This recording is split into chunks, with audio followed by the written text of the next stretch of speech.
have to do it gradually so that the shocks that comes from the economy do not create the instability that the system has been running away from. Because if you look at it, if we were talking about purchasing power, if businesses cannot get favorable loans to expand businesses and all that, they can hire more people, they can expand, the purchasing power will still remain at a certain level. No, I don't think that is what it is. When productivity improves, that we are more now productive, as it were, not just consuming, that creates wealth naturally. And when companies are making profits, then expansion becomes very possible. But again, we must also look at the way things are done. And I think these are some of the issues that are on the table of the CBN governor. Because nobody is going to bring in money into your environment if there is instability. So it's really not the exchange rate, as it were, like people argue here. If exchange rate is issue, you will see other countries who are having higher exchange rates will have those kind of challenge. Interest rate is there, but you see, we are lending at our rate, and we are doing business at our rate. Now, the more stable it becomes, the more profitable the economy will be, in my view. So I feel that we have to moderate how we manage it, and I don't think it's something you can legislate. Otherwise, the things that you're trying to control, you actually will create them without necessarily having to solve a problem. But how do you think these reforms are affecting businesses and investors? Do you think that it's affecting them in a positive way, a negative way? Or how would they get by? Yeah, the only way you have to assess that is to see what the businesses are showing. All the businesses are showing good and possible performance. Look at all the half-year results. All our major companies. When you say businesses, which of the industry? Just look at manufacturing, banks, fintech. Just look at the half-year results of any company. Companies are making profits. Even companies that have not paid dividend in the last 18 years are paying dividends. What does that show you? It's in the stock market. Are we talking about stocks or just what they make? Just leave the value of the stock. I'm talking about dividend payout. If companies don't make profit, they can't pay dividend. Yeah, the banks are doing fine. They are doing amazing. Not just bank. I'm not just talking about bank. The biggest telecommunication company is paying 226 naira per share as dividend this half year. So what are we talking about? When I say business is business, people don't look at this thing as if, people are making profits. But this telecom just increased their airtime. See, these are market realities. But did they make profit? Yes, they do. Are the shareholders benefiting from this profit? Yes, they are. Who are the shareholders? There are few, doctor. They are not the majority. Oh my God. What few as how? How many of them actually? The stocks are open to every Nigerian. Not any, it's not few. Everybody can buy share. You don't need investment to buy the stock. So Nigerians are getting the dividends. And that is what it is. And it's not just from telco alone. From the banks, they are getting dividends. From manufacturing companies, they are getting dividends. See, the size of our, what's it called? The NGS today shows to you the level of profitability. So if companies are making profits. Why is purchasing power still low? Oh my God. So what do you mean by low purchasing power? Companies are making profit, the investors are getting money.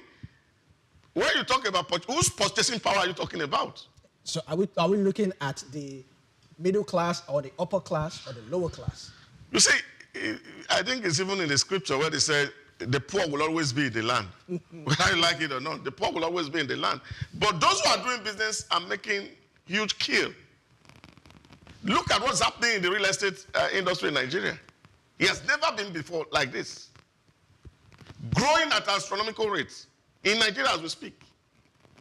So when people talk about businesses are making profits. Doctor, when you talk about real estate, how many people can actually afford these luxury houses? But the people who are building and selling, they are making profit. So who are buying them? There's also, I mean... You see, if people are building and there are no sales, it's a different thing. But people are building and they are selling. But there's accommodation problem also. People are finding it hard to get accommodation. So everywhere in the world. Everywhere in the world. You can check on America. People who are having home crisis. It's everywhere in the world. So, but the issue is that we cannot be using the people in the margin to determine how economy is doing. What is important is that there are the basic macroeconomic indicators. Are they as they are as we speak? So the question is, how do we make our people to become more productive so that they can also participate and partake? By banks helping startups, lending loans at lower rates. No, I don't think that is the issue. The issue is that bank is not going to dash anybody money. No, we're not saying dashing. Yeah, but if you have a proposal, go put it on the bank. They will give you money. But the rates are still high. Leave the rate. Just go there and ask for the thing. Because you have to be able to determine that you're going to make profit. Because banks are not Father Christmas. It is your business proposal that the bank will respond to. There are a lot of money that is flying everywhere as we speak. For example, we have some states now that are partnering with Bank of Industry. Okay. State partnering with Bank of Industry to guarantee loan to SMEs at 9%. In this economy we are talking about. The Bank of Agriculture is giving loan to farmers at 5%. Nigerian Local Content Monitoring Board also has money domiciled in Bank of Industry for people playing in the oil and gas sector at one-digit interest rate. So you don't necessarily have to go to commercial bank. It's just to understand your environment, what is in the environment, what is government doing. There are a lot of grants that federal government has been pushing out to people. So all that we need to do is to enlighten people to know where these values are, and they take advantage based on their innovation and creativity to be able to deliver value to themselves. And I don't think anybody is going to do that. Government can't come to house and be distributing money to people to go and invest. The way to do it is to put it in institutions, and these institutions are there. People should be able to approach this. I was talking to my friend who is a compliance officer at BOI the other day, and he said to me, look, you don't need to know anybody in BOI to access our loan. You just need to have your right proposals. And they have a lot of money to want to give out. So all these conversation around, people can't access loan, I don't think that is the issue. That is not the issue. In short, as a matter of fact, you also see that the monetary policy of the CBN also determine the quantum of money that some of these development banks can retain. They put it at 19%. So which means whatever volume that you have as BOI, for example, you have to loan out about 79%. So that tells you what government is trying to do to ensure that those who are creative, who want to do business, have access to, not access to fund. The question is, have you been able to study your environment and identify a problem that you want to solve?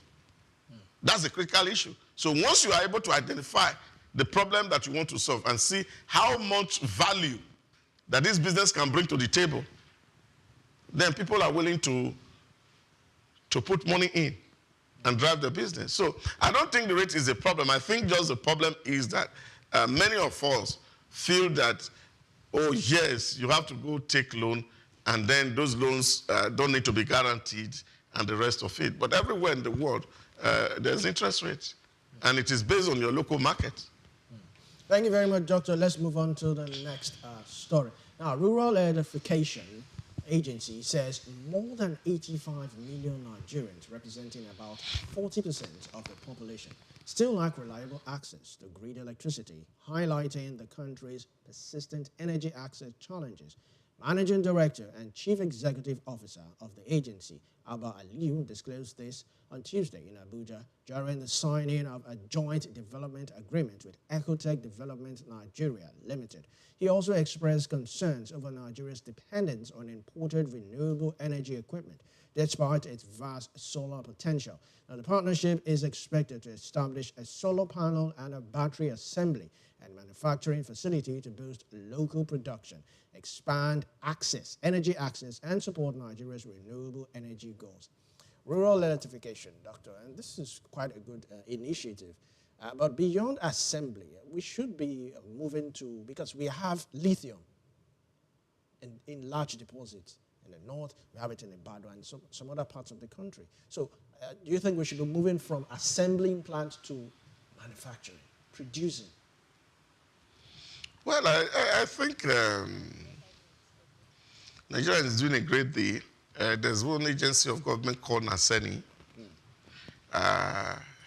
They've done a lot in terms of production of panels, solar and the rest of it. And if you also following the trend, you discover that Governor Sule of Nasarawa State has been able to attract major companies to invest in terms of production of these things. But whether we like it or not, like I said yesterday here on this table, cost of production will still relatively be high. Will people in the rural area be able to afford clean energy? It's a matter of concern. Yeah, we can talk about it, deploring it, except that government want to give them for free. Because if people cannot patronize the grid, because there are very rural areas that cannot even pay what the grid is offering. Can it be subsidized? I give you an analysis. Here, we are buying two sources of power. Yes. Now, the diesel power we are buying is about 120% higher than the EKDC power supply. Really? Oh, yes. If I put figure to it, EKDC is selling 1 unit of electricity at 209 naira. But we buy the diesel at 586 naira per unit. So diesel is cheaper? More expensive. More expensive?